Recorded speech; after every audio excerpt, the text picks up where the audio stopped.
Belum. Terima kasih. Tema yang diberikan siapa takut mati? Berani atau takut matian? Mungkin saya bilang siapa takut mati ya. Injil saya ingin membacakan Injil petikan Injil hari ini sebagian kecil dari Injil hari ini atau bagian terakhirnya yaitu dari Markus 8:34 sampai dengan 37. Lalu Yesus memanggil orang banyak dan murid-muridnya dan berkata kepada mereka, setiap orang yang mau mengikut aku, ia harus menyangkal dirinya, memikul salibnya dan mengikut aku. Karena siapa yang mau menyelamatkan nyawanya, ia akan kehilangan nyawanya.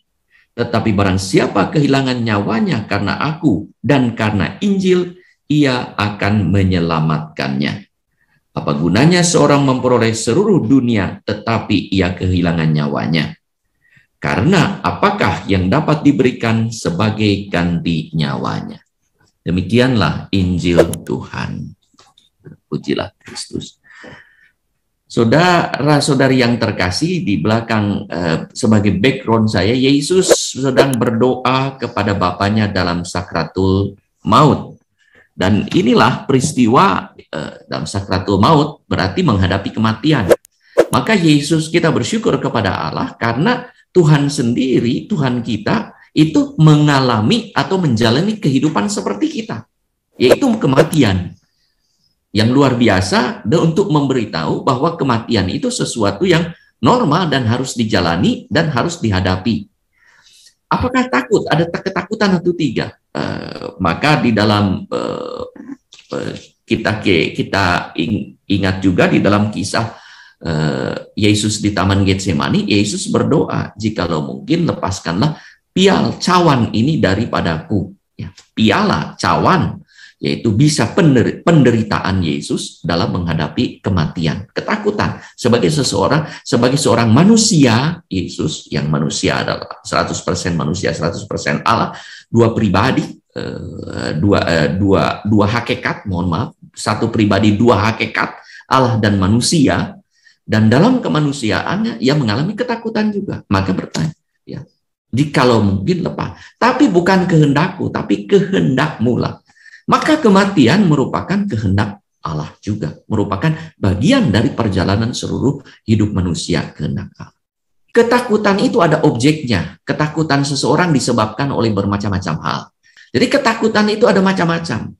Orang bisa takut lapar, takut miskin, takut sakit, takut sengsara, takut ditolak, takut dikhianati, takut gagal. Bisa ketakutan itu berupa materi dan bisa ketakutan itu berupa rohani. Tergantung mana kita. Apakah ada orang takut berdosa? Mengapa takut berdosa? Itu suatu ketakutan. Saya takut berdosa. Maka ada roh takut akan Allah yang mengajak kita untuk takut berbuat dosa. Mungkin ada orang berkata, ada orang takut berdosa. Tapi apakah ada orang yang takut berdoa? Ada orang yang takut berdoa. Karena begitu berdoa, orang sebetulnya ditantang untuk berubah, untuk bertobat. Maka kalau orang mau sungguh-sungguh berdoa, bertobat. Hari ini bacaan kedua berkata iman tanpa perbuatan adalah mati. Ya. Maka kalau kita sungguh beriman dan berdoa, maka akan nyata dalam perbuatan. Tidak mungkin tidak terjadi. Maka yang saya katakan iman tanpa perbuatan adalah mati. Ya. Itu yang dikatakan oleh Yakobus. Saya bahas dalam khotbah hari ini di gereja pada jam 10. Ya. Di balik semua ketakutan tersebut, baik sadar ataupun tak sadar, orang takut pada kematian yang secara parsial terungkap dalam ketakutan pada objek tertentu. Yesus pernah bertanya kepada para muridnya dalam Matius 8:26, "Mengapa kamu takut? Kamu orang yang kurang percaya." Maka kalau kita mengalami ketakutan, kamu kurang percaya, katanya ya. Kata Yesus sangat jelas. Takut apapun sebagai orang yang percaya itu terjadi karena kurang percaya. Kita orang percaya tapi kurang percaya. Lalu bangunlah Yesus menghardik angin dan danau itu, maka danau itu menjadi teduh. Para murid pada waktu itu takut. Kenapa? Takut mati. Ya. Jadi di waktu danau mengamuk, ya takut mati. Ya. Ketakutan kiranya merupakan hal yang wajar, terlebih pada saat kita menyadari bahwa kita tidak punya backing, jaminan garansi atau asuransi. Bagaimana dengan orang beriman? Apakah wajar kalau ia takut? Apakah kita tak memiliki Tuhan yang Maha Kuasa, pencipta langit dan bumi? Maka kita tidak perlu takut kalau kita sadar ada Tuhan pencipta langit dan bumi yang Maha Kuasa. Maka takut pada siapa? Dan takut pada apa kita itu? Takut akan Tuhan adalah baik. Maka ada takut akan Tuhan, ya, yaitu takut dijauhkan dari rahmat Tuhan, takut berbuat dosa. Itu yang disebut, yang menjadi salah satu 7 dari karunia Roh Kudus, yaitu takut akan Allah, takut kehilangan kasih Allah. Salah satu hal yang pada umumnya sangat ditakuti manusia adalah kematian. Kematian inilah yang sering menantang orang untuk meninggalkan imannya. Maka tak sedikit orang menyangkal iman pada Yesus karena apa? Sebetulnya di balik itu takut mati. Jangan jauh-jauh kepada pengalaman kita, ya. Pengalaman Santo Petrus, Paus pertama, soko guru gereja, di mana Yesus meletakkan dasar, fondasi gereja dan menyerahkan gereja kepada Petrus. Ketika Petrus didesak untuk mengakui Yesus sebagai gurunya, ia menyangkal sampai 3 kali. Dengan eskalasi yang makin meningkat. Coba kita lihat di dalam Markus 14:68. Petrus menyatakan diri bahwa ia tidak tahu. Aku tidak tahu. Ia tidak mengerti siapakah Yesus. Aku tidak tahu siapa yang engkau katakan. Lalu pada Markus 14:70 dikatakan ia menyangkal diri. Dan akhirnya pada Markus 14:31 menjadi lebih kuat lagi, ia berkata, ia mengutuk dan bersumpah diri. Pertama, ia berkata, aku tidak tahu, aku tidak. Kemudian ia bersumpah, tidak mengerti. Dan yang ketiga, ia mengutuk diri. Kenapa? Takut mati. Kita lihat Stefanus, martir pertama, justru mengakui Yesus sebagai juru selamat dan berani mati karena imannya. Apa yang kita takuti berkaitan dengan iman. Petrus nanti setelah dicurahi oleh Roh Kudus, ya, pada Matius, pada Kisah Para Rasul 5:29, ia juga berkata, mana yang lebih aku taati? Taat kepada Allah atau taat kepada manusia? Pada saat itu, Petrus sudah tidak takut mati lagi. Roh Kudus menyebabkan kita tidak takut mati. Maka ini yang Injil hari ini yang dikatakan sangat jelas, ya. Karena siapa yang mau menyelamatkan nyawa, ia akan kehilangan nyawanya. Tetapi barang siapa kehilangan nyawanya karena aku, karena Yesus, dan karena Injil, ia akan mendapatkannya.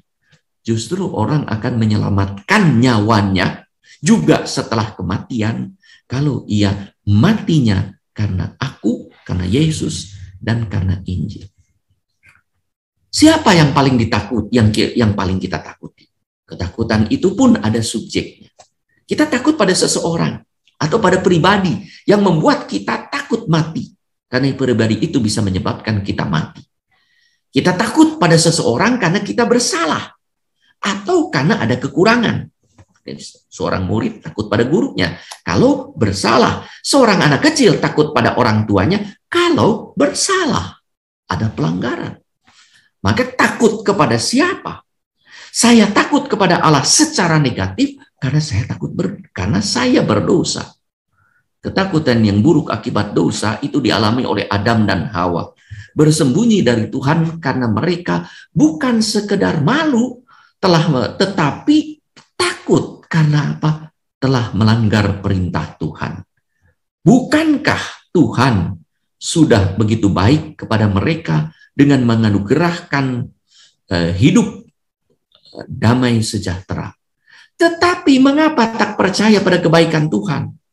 Dan yang menarik, kenapa justru terkecoh percaya pada iblis? Yang kalau kita lihat, iblis itu tidak ada jasa-jasanya sedikit pun. Ya, justru coba, jangan saja kalau kita bersalah, khawatir jangan-jangan ketahuan. Kalau ketahuan nanti bagaimana? Dalam perjalanan menyeberangi angin sakal mengancam para rasul.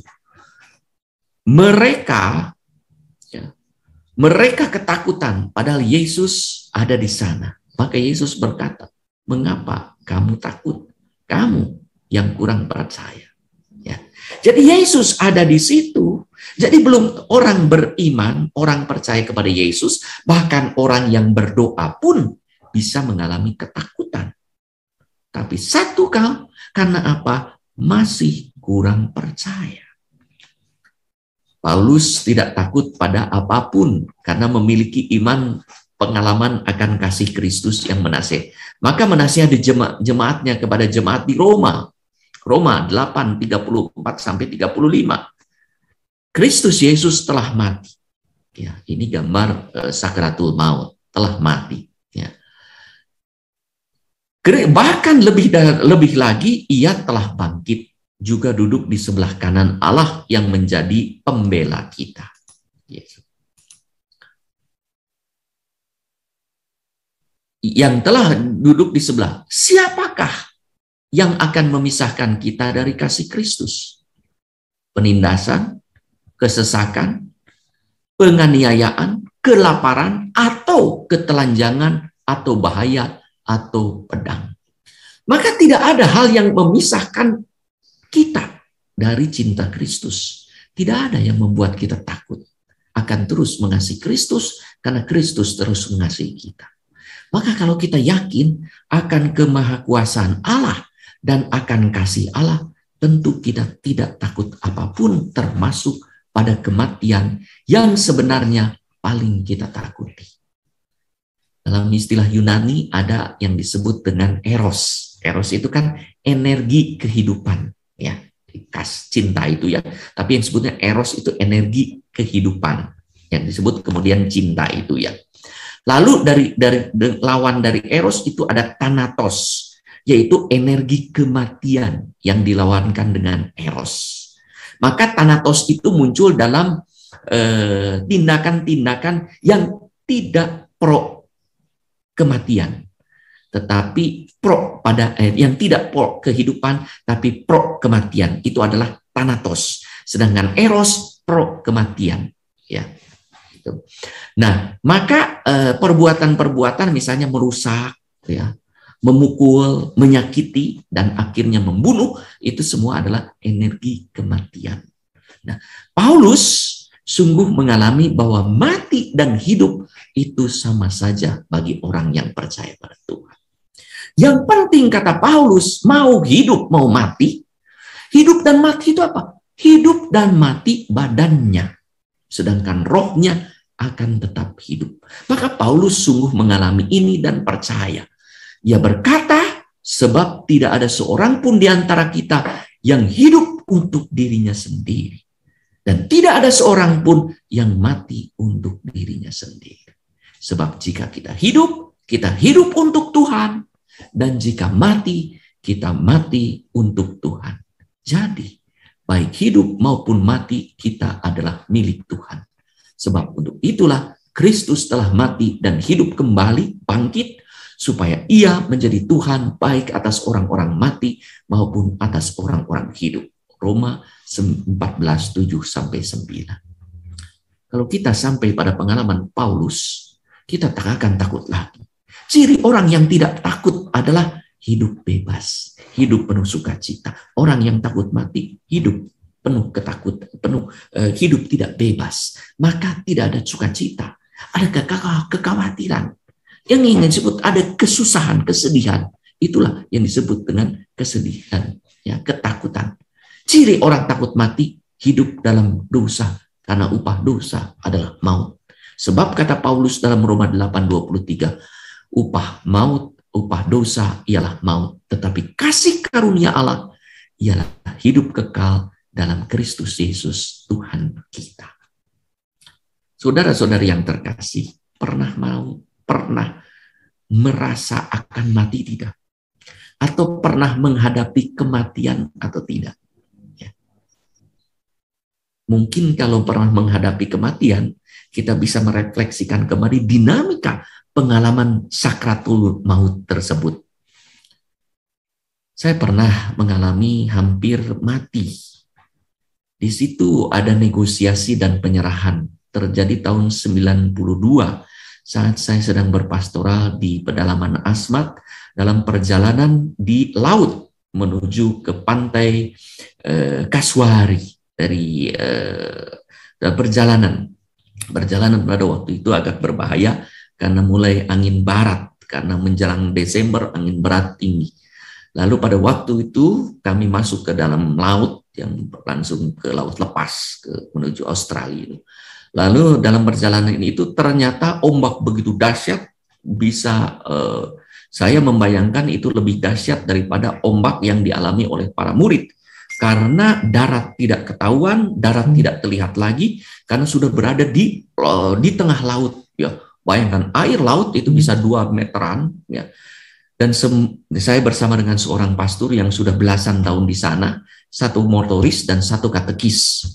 Orang berteriak-teriak dan pasturnya juga berteriak-teriak. Saya tidak berteriak-teriak, tapi saya berpikir itulah akhir hidup saya. Saya mengikat, di situ kebetulan ada tali, saya paling depan duduknya, di speedboat itu ada tali, saya talikan di badan. Saya berpikir, ya setidak-tidaknya, kalaupun nanti mati, orang tidak sulit mencari jenazah saya, karena ada di perahu itu, atau setidak-tidaknya tulang dan lain sebagainya terikat di sana. Di situ ada negosiasi dan penyerahan diri kepada Tuhan. Tuhan, apa yang terjadi? Ya sudah, kalau sudah saatnya. Ya. Dan gitu, dan sekarang pun yang sering kali saya doakan salah satunya itu ada banyak doa. Yang salah satu doanya itu seperti Paulus.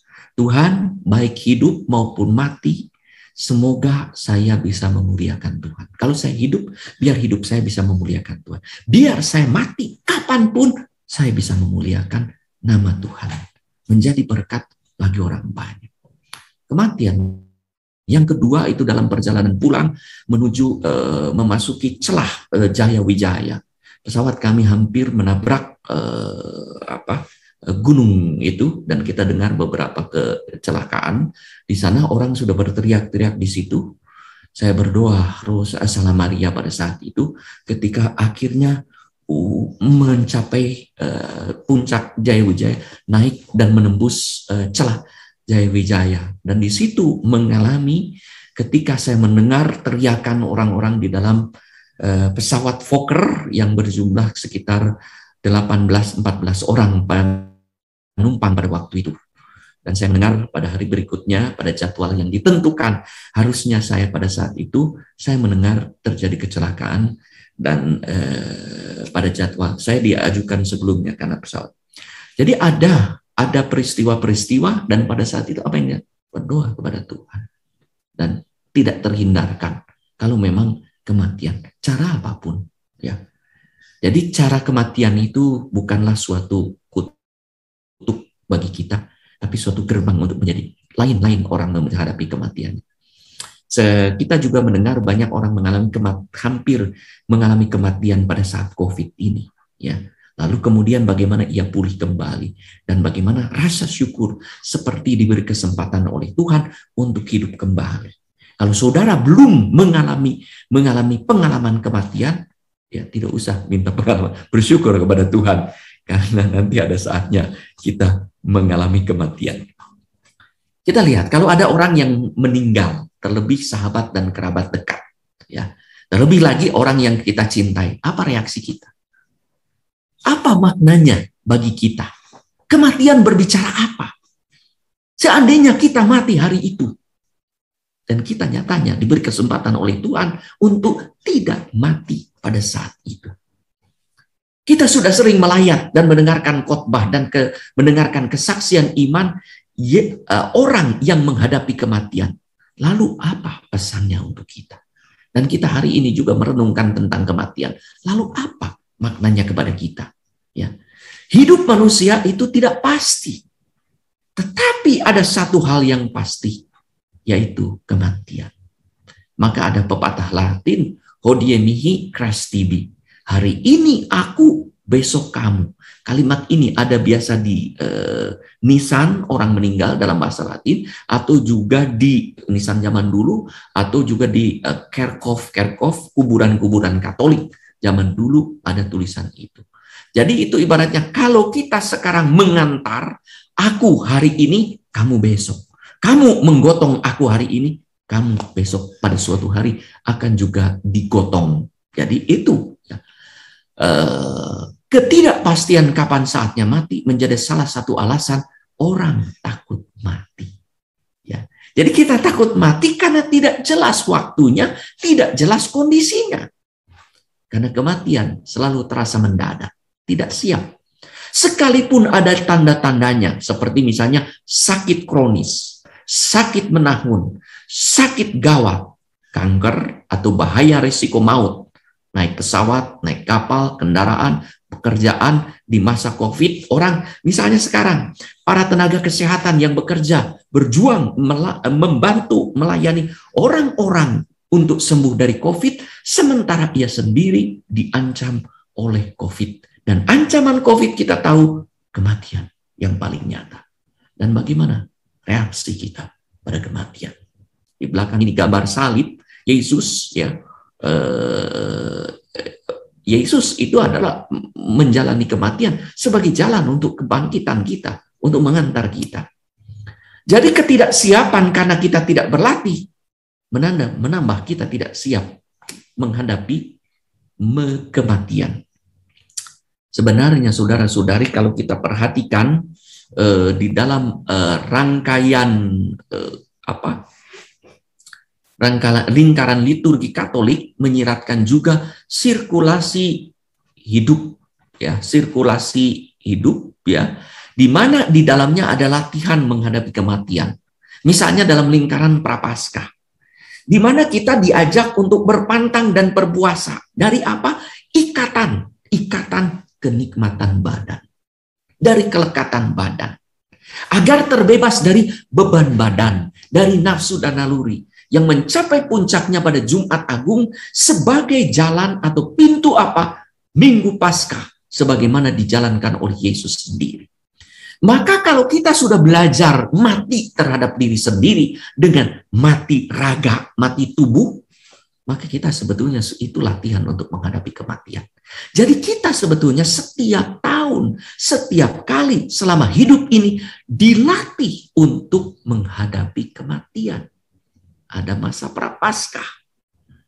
Maka dari itu, orang Katolik sebenarnya diharapkan lebih siap menyongsong kematian sebagai gerbang menuju surga.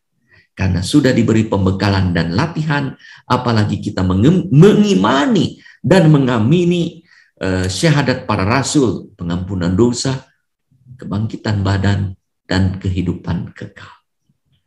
Karena kami tahu bahwa jika kami lemah, kata Paulus di dalam 2 Korintus 5 ayat 1, jika kemah tempat kediaman kita di bumi ini dibongkar, Allah telah menyiapkan suatu tempat kediaman di surga bagi kita, suatu tempat kediaman yang kekal, yang tidak dibuat oleh tangan manusia. Sudah ada. Maka ketika bersama dengan para murid pun dalam perjamuan terakhir, ya dalam kisahnya itu Yesus hendak pada peristiwa perpisahan Yesus dengan para murid, ya, aku pergi hendak menyiapkan tempat bagimu, ya. Karena jikalau kita percaya, kata Paulus dalam 1 Tesalonika 4:14, bahwa Yesus telah mati dan telah bangkit, maka kita percaya juga bahwa mereka yang telah meninggal dalam Yesus dikumpulkan Allah bersama-sama dengan Dia.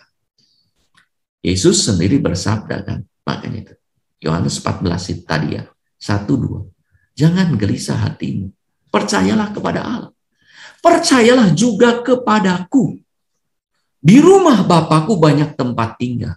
Jika tidak demikian, tentu aku mengatakannya kepadamu, sebab aku pergi ke situ untuk menyediakan tempat bagi.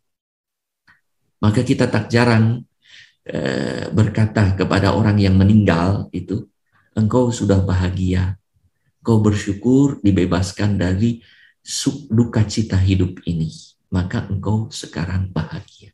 Sementara kita masih akan berjuang untuk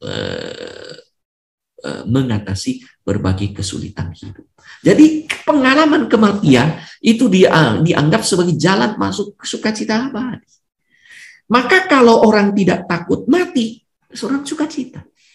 Ada pepatah, bukan pepatah, di ajaran filsafat Yunani itu luar biasa ya.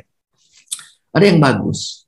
Orang-orang Yunani pada waktu itu, Epikurus, ya ajaran dari Epikurus, salah seorang filsuf Yunani, berkata, jangan takut mati. Bagus juga ini ya. Jangan takut mati. Jangan takut mati. Sebab ketika kamu hidup, kematian itu belum ada. Maka selagi kamu hidup, jangan takut mati, karena kamu tidak mati. Ketika kamu mati, kamu sudah tidak hidup lagi.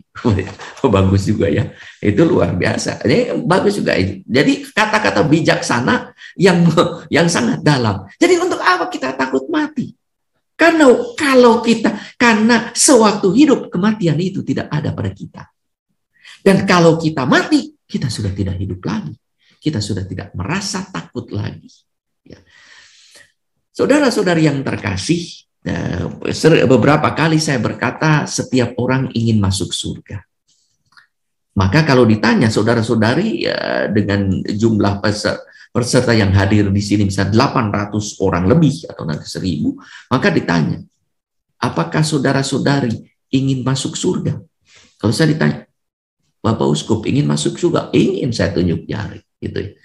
Lalu pertanyaannya, kita ingin masuk surga, apalagi kita beriman kepada Tuhan dan kita percaya karena Injil dan karena Yesus, karena aku berani ya hidup, maka aku berani mati. Maka yang percaya. Tapi kalau kita tanya, baik, semua orang mau masuk surga, tepuk tangan. Sekarang bertanya, siapa yang mau masuk duluan? Biasanya tidak ada yang tunjuk jari. Tapi ada juga yang tunjuk jari. Dengan berkata, Bapak, saya mau sekarang juga tunjuk jari. Dikala tidak ada yang tunjuk jari, saya mengatakan, seandainya saya membuka pendaftaran, siapa yang mau mati duluan? Ada yang daftar tidak? Ya. Lalu ada yang berkata, ada. Dan ada juga yang mengatakan kepada saya Bapak Uskup, kalau ada pendaftaran, prosedur mati dan masuk surga, saya mau ikutan. Prosedurnya apa? Pendaftarannya apa? Yesus memberikan saja. Kalau engkau mati karena aku dan karena Injil, engkau akan mendapatkan itu. Masuk surga. Paulus juga berkata, mati dan hidup dalam Tuhan, yang penting aku hidup dalam Tuhan. Masuk surga. Jadi kenapa saya takut? Ya. Ini kalau Bapak Uskup mau mati sekarang, saya berkata, kalau Tuhan memanggil, saya mau. Tapi kalau Tuhan tidak memanggil, jangan. Maka saya juga berdoa, Tuhan berilah saya umur panjang jika engkau menghendaki, supaya aku bisa memuliakan Tuhan. Kata pemazmur, dapatkah orang mati memuliakan engkau? Karena konsep orang Yahudi, orang mati itu ada di bawah Seol, tidak bisa memuliakan Tuhan. Kalau kita mati masuk surga, di sana kita memuliakan Tuhan. Tapi orang mati dalam konsep Yahudi itu di Seol, di dunia orang mati tidak bisa memuliakan. Maka yang bisa memuliakan Tuhan selagi hidup. Maka Tuhan, jikalau engkau berkenan memberi umur panjang, biarlah aku memuliakan engkau selama aku hidup. Jadi itu. Maka kalau ditanya saudara, mau mati tidak? Jangan berkata mau. Kalau boleh, saya berumur panjang. Bukan untuk apa-apa, untuk memuliakan Tuhan. Siapa tahu aku boleh menjadi alat untuk menyatakan kehadiran Tuhan. Sehingga apa? Aku bersuka cita. Maka orang yang tidak takut mati penuh sukacita. Orang yang takut dan khawatir dalam hidupnya penuh dengan kematian. Maka orang yang berani hidup berjuang dengan hidup baik-baik. Maka orang yang takut mati seringkali terbawa banyak masalah dalam hidup. Ya, motivasi kerja, motivasi ini, motivasi itu. Tapi orang yang berani hidup akan selalu mencari jalan. Maka orang yang berani hidup akan selalu sukses di dalam hidupnya. Karena ia pun akan berani mati. Seorang filsuf Jerman dari mana? Dari Jerman, Heidegger itu bahkan berkata, filsafatnya luar, yang Sein zum Tode, ya, yang berkata saya hidup untuk mati. Jadi saya hidup untuk. Jadi orang ada untuk mati, hidup mati. Dan kalau kita tahu, kita lahir untuk apa? Untuk hidup. Ya, kita lahir untuk hidup, menikmati hidup. Dan nanti kita mati untuk hidup kekal juga. Jadi mati bukanlah tujuan kita. Mati itu jalan yang harus kita lalui. Hidup baik, sukacita, bahagia, mewartakan kerajaan. Karena kalau setelah mati tidak ada kesempatan lagi. Setelah kita tak berdaya, tidak. Itu ada hidup sebagai kesempatannya. Ya, hidup ada ya, selagi aku kuat. Ya, selagi aku kuat. Jikalau nanti ya sudah tak kuat lagi, hidup sudah menjadi berkat. Jadi ketika kita mati, hidup sudah menjadi berkat. Maka matinya pun akan tersenyum lebar, memuliakan Allah, bukan mengeremut, cemberut, bete. Saya pernah mendengar satu KRK, seorang imam berkata ketika melihat jenazah seorang ibu, wah jenazahnya itu,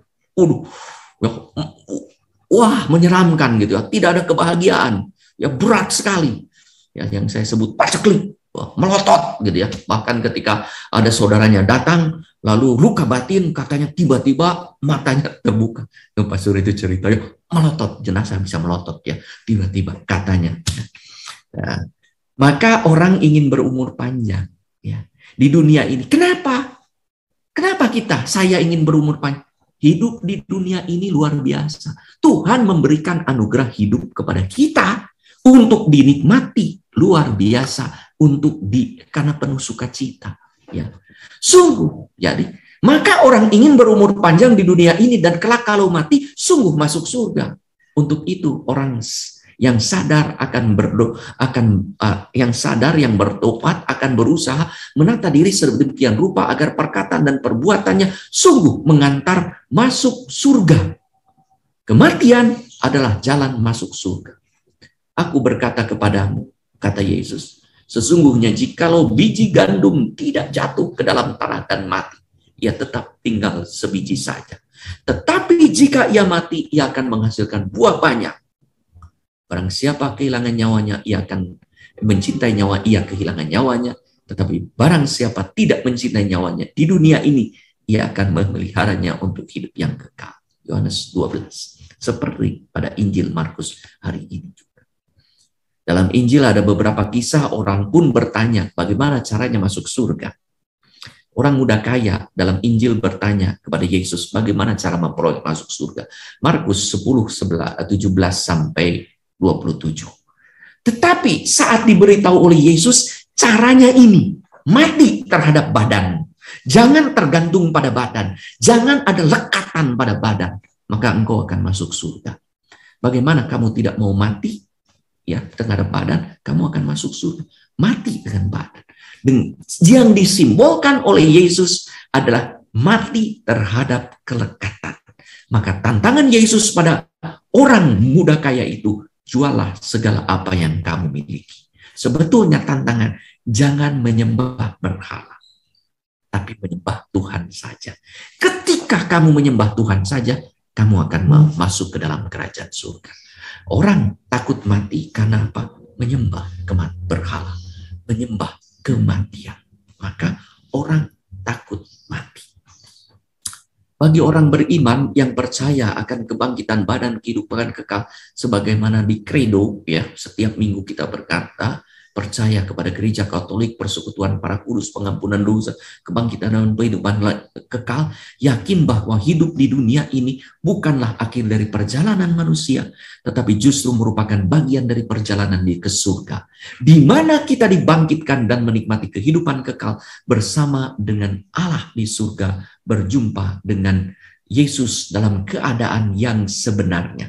Dan itu yang dikatakan oleh Yohanes di dalam suratnya 1 Yohanes 3:2. Ya, sekarang kita adalah anak-anak Allah, tetapi belum tahu keadaan kita kelak. Tetapi kita akan tahu apabila Kristus menyatakan diri, kita akan menjadi seperti Dia, sebab kita akan melihat Dia dalam keadaan yang sebenar-benarnya pada saat kematian.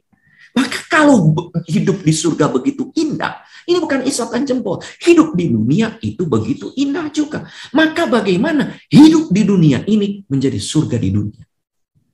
Kemuliaan di surga yang kita nantikan ini tentu ada erat kaitan dengan kehidupan kita di dunia ini. Apakah kehidupan kita sekarang ini menjadi persiapan yang pantas untuk kehidupan di surga nanti? Iman akan kebangkitan badan dan kehidupan kekal mendorong kita untuk hidup baik dan benar sesuai dengan semangat surgawi. Dengan kata lain, kita diundang hidup kudus di dunia agar kita layak menikmati kehidupan bahagia dalam persekutuan para kudus. Maka kita tidak asing dengan kehidupan surgawi.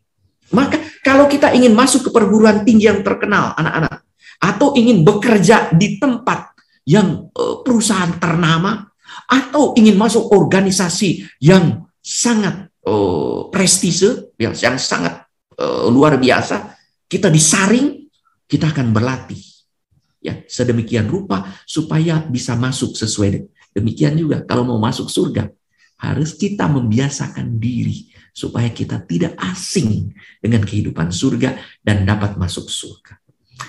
Yang sangat bagus itu adalah contoh dan kekayaan iman gereja itu adalah yang dihidupi oleh para rohaniwan, biarawan-biarawati, dan disebutnya itu adalah menghidupi kehidupan eskatologis, terutama biarawan-biarawati dengan 3 kaulnya itu, dan tentu rohaniwan juga yang tidak mengucapkan eksplisit kaul tetapi menjalankan dan menyatakannya sebetulnya.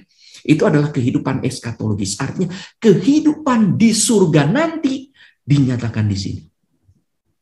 Maka ketika ada anak-anak bertanya atau orang bertanya kepada suster, bagaimana kehidupan di surga itu? Saya berkata, suster, seharusnya suster berani berkata, lihat kehidupan kami. Karena kehidupan para suster, para frater, para bruder, para biarawan-biarawati, para imam harus menunjukkan kehidupan di surga. Maka ia menjalankan kehidupan surgawi di dunia ini. Maka kehidupan itu pun bisa dipraktekkan oleh kita semua dengan cara hidup dan panggilan masing-masing, kehidupan eskatologis, kehidupan surgawi di sini. Jadi kita kemunya kekayaan. Maka kehidupan di dunia begitu berharga karena itu. Maka jangan ingin cepat mati, tapi berani hidup supaya kita juga berani mati. Ada ilustrasi ya, di depan gerbang surga Petrus berhadapan dengan 2 orang sekaligus. Kita pernah mendengar mungkin cerita ini. Satu, supir taksi yang berandalan, suka ngebut, tak peduli nyawa orang, yang penting mengajar setoran, dan seorang lain adalah imam yang selalu mengusahakan pencitraan dengan tenang. Sang imam berkata di pintu surga sebelum Petrus, kamu kayaknya harus menunggu lama dia masuk surga di api pencucian. Ya, di api penyucian. Saya pasti langsung masuk surga. Kamu tahu, saya menghabiskan hidup di gereja. Tapi kamu di jalanan. Dan kamu seringkali tidak memperdulikan keselamatan orang. Ternyata yang masuk duluan adalah sopir taksi. Imam pun protes pada Petrus. Petrus, kenapa?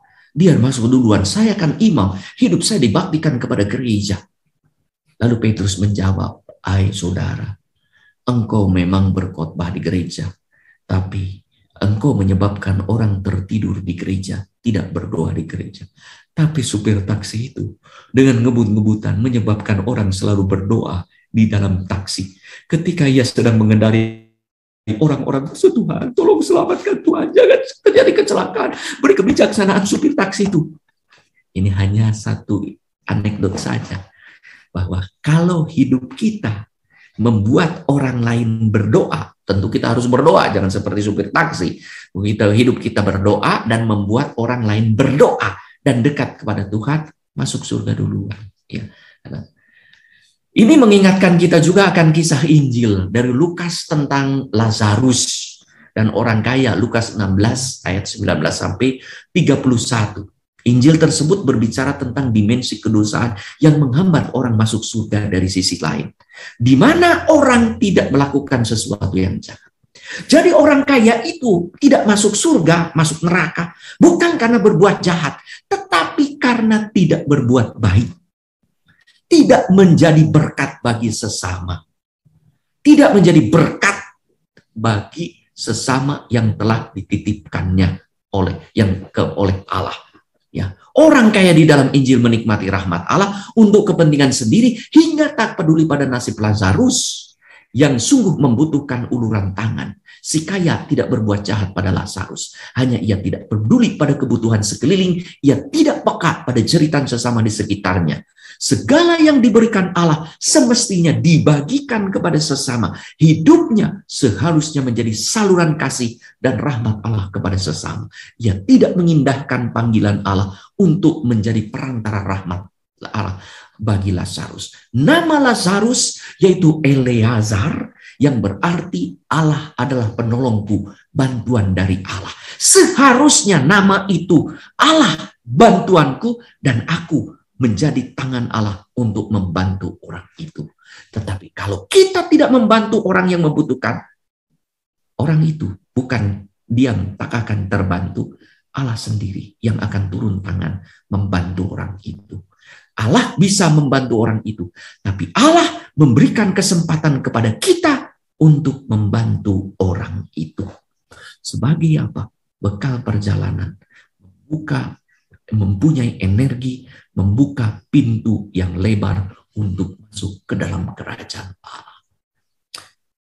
Maka kalau kita perhatikan ya, ada jurang yang dalam ya kata yang memisahkan mereka. Lalu orang kaya itu kan berkata, Bapak Abraham, bisa tidak dikirim kembali orang Lazarus untuk mempertobatkan?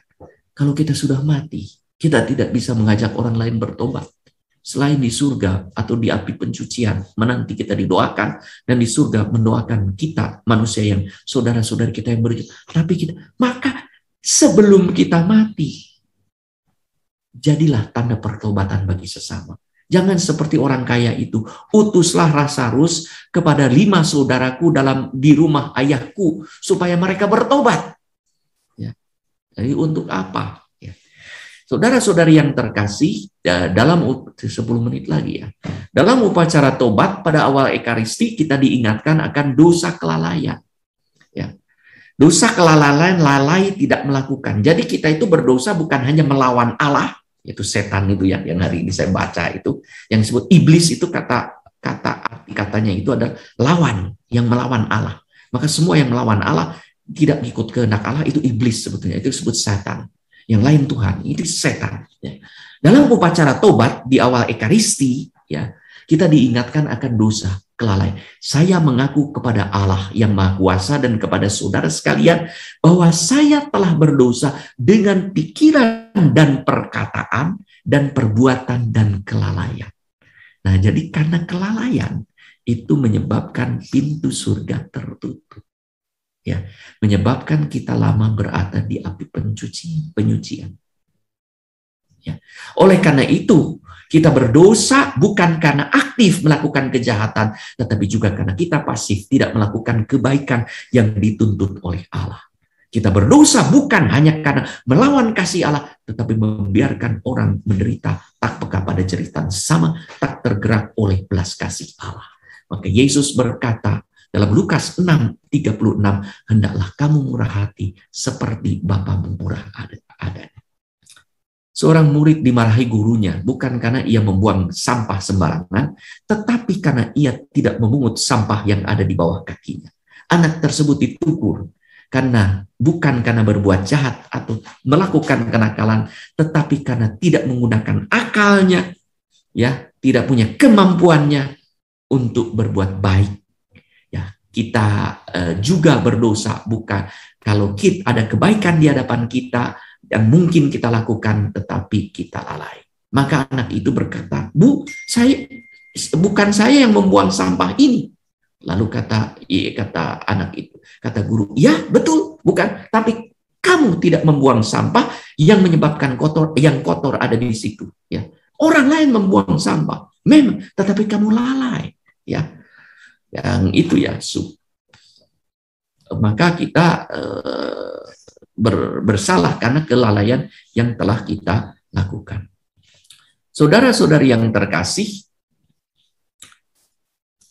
Maria diangkat ke surga dengan badannya, ya, karena ia pada kematiannya, maka ia Maria yang penuh sukacita. Kenapa? Maria itu kan sejak awal ini kan bebas dari dosa, dikandung tanpa noda. Upah dosa adalah maut. Sedangkan kita harus menjalani kematian badan karena apa? Karena kita berdosa. Setiap orang yang berdosa itu karena upah dosa itu maut, maka kita mati. Sedangkan Maria itu tidak dikuasai oleh kematian badan karena bebas dari dosa. Maria tidak takut mati, ia bersukacita, ia diangkat dan naik ke surga. Ia diangkat ke surga. Saudara-saudara yang terkasih, mengapa kita orang takut mati? Karena bukan tidak siap, tetapi sungguh tidak tahu dan tidak percaya bahwa ia akan kembali kepada Allah. Bapa yang Maha Kasih seharusnya ya semua makhluk sujud kepadanya dan semua manusia mencari dan merindukannya. Kisah seorang sakit leukemia di rumah sakit.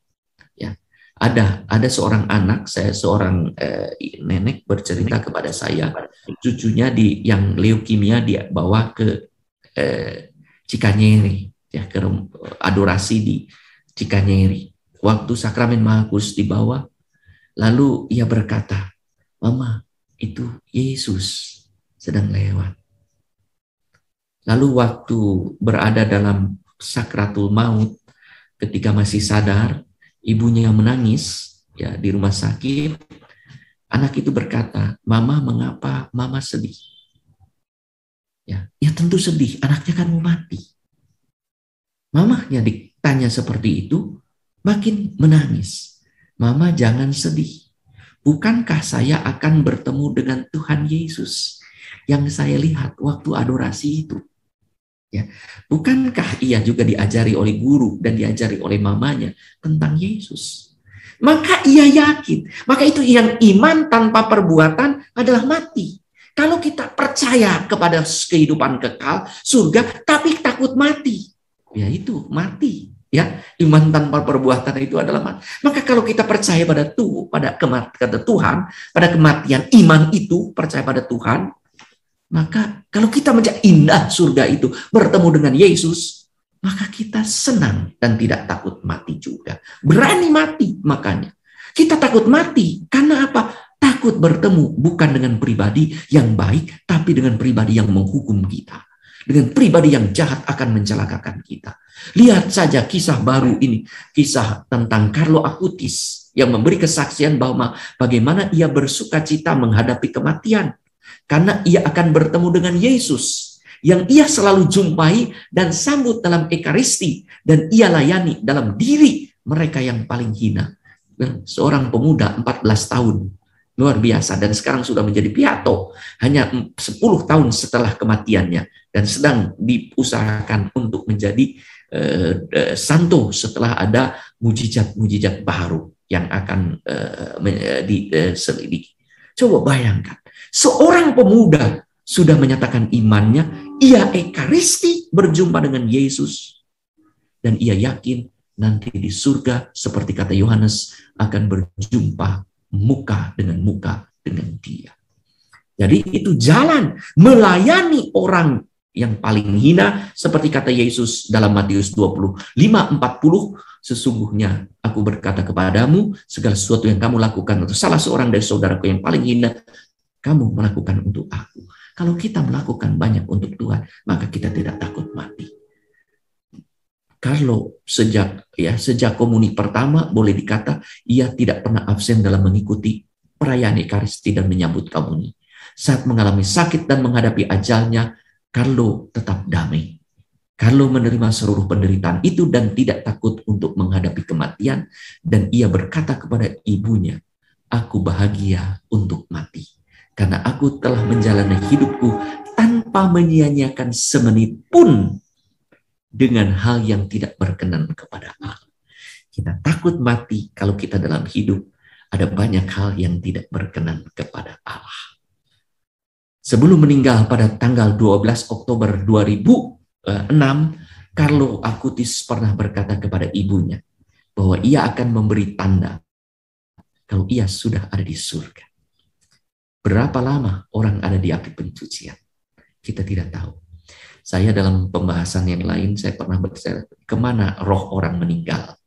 Ya, di sini saya tidak punya waktu untuk membahas itu. Ya. Tentang kematian, tentang api pencucian, saya tidak bahas di sini. Ibunya bingung, tak mengerti apa maksud Carlo. Berkata kalau ia meninggal, ia akan mendapatkan penggantinya. Karena Carlo Acutis adalah anak satu-satunya. Ya, bayangkan setelah 14 tahun dia tidak punya adik. Ya, maka ibunya pun ragu karena Carlo adalah anak satu-satunya dan sejak itu ia tidak pernah hamil lagi dan ia akan dianggap sebagai hukuman karena ia pada waktu itu akan menggugurkan Carlo Acutis. Yang kalau kita lihat seorang yang akan digugurkan luka batin. Tapi bagaimana Carlo yang mengalami kasih Allah yang luar biasa, di mana luka-luka batinnya disembuhkan oleh Tuhan sendiri. Maka Carlo Acutis berkata akan memberi tanda. Bagi ibunya kehadiran mereka adalah tanda dari Carlo. Maka 4 tahun setelah Carlo Acutis meninggal, ibunya mengandung dan dikaruniai anak kembar. Bagi ibunya, kehadiran mereka adalah tanda dari Carlo bahwa ia bersama dengan Tuhan yang amat ia cintai di surga dengan penderitaan yang kuat. 4 tahun di api pencucian, ia berada di api pencucian, dan akhir Carlo ada di surga. Itulah tanda yang diberikan Carlo, kalau kapan aku masuk surga. Itulah salah satu contoh konkret dari anak muda zaman now yang hidup kudus hingga ia tidak takut mati, tetapi menjaga hidupnya dengan menghadirkan Allah bagi sesama. Saudara-saudara yang terkasih, ya, kita bersukacita menghadapi kematian, ya, karena ada iman, harapan, dan kasih. Tanpa 3 keutamaan itu, yang ada adalah kesedihan, penyesalan, penderitaan. Menangis boleh, tetapi bukan tanpa iman dan harapan. Maka kata Paulus, jikalau kita percaya bahwa Yesus telah mati dan telah bangkit, maka kita percaya juga bahwa mereka yang telah meninggal dalam Yesus akan dikumpulkan Allah bersama-sama dengan Dia. 1 Tesalonika 13:14. Dan kita percaya juga, ya, apakah Yesus tidak sedih, ya, mengalami kematian orang yang dekat dengannya? Yesus menangis. Ada ayat yang paling singkat di dalam Injil, yaitu ayat 11:35. Yesus menangis. Kenapa? Ketika Lazarus meninggal. Tapi Yesus membangkitkannya. Bagi orang Katolik, relasi kita dengan yang hidup dengan roh orang meninggal tetap ada karena cinta. Di samping itu, roh itu harus dibersihkan dalam api penyucian. Ya. Oleh karenanya, roh atau doa arwah bagi orang meninggal itu penting. Doa arwah itu membantu roh lepas dari berbagai keterikatan duniawi untuk bisa segera kembali kepada Allah. Maka kita berkata, requiescat in pace. Saudara-saudari yang terkasih, iman orang banyak membantu memohonkan rahmat kepada Tuhan, maka kita mendoakan arwah. Kita ingat juga peristiwa dalam Markus tentang 4 orang yang menggotong 1 orang lumpuh. Ya, bagi kita, maka dalam doa arwah juga pada 2 November. Selama hidup ini kita dipanggil untuk menjadi makhluk rohani. Ya, yaitu manusia yang hidup bukan karena daging, melainkan karena roh. Jadi apa gunanya, kata Yesus tadi, kita mendapatkan sesuatu semua tetapi karena kehilangan rohnya. Kita boleh hanya takut pada Allah.